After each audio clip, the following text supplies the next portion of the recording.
मैं फिर चेतावनी के तौर पे कह रहा हूँ मुख्यमंत्री को, आप ये याद रखना मुख्यमंत्र जी, अगर आप लोकतंत्र का हनन करोगे तो जिस दिन वोट पड़ेगी तब भी चंद्रशेखर यही रहेगा और जिस दिन काउंटिंग होगी तब भी मैं यही रहूंगा।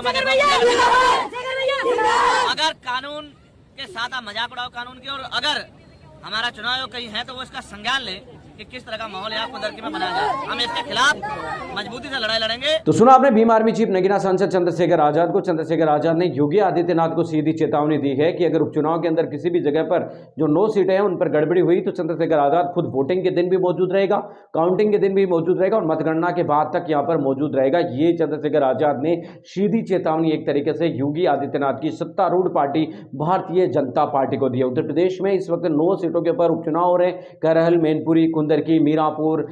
इस तरीके की कई सारी सीटें हैं जिनके ऊपर चुनाव लड़ रहे हैं। इनमें कुंदरकी, मीरापुर सहित कई सीटों के ऊपर आजाद समाज पार्टी भी मजबूती से चुनाव लड़ रही है। तो इसी के चलते चंद्रशेखर आजाद यहां पर एक कार्यक्रम को संबोधित करने के लिए पहुंचे थे और इस दौरान चंद्रशेखर आजाद ने साफ कहा कि अगर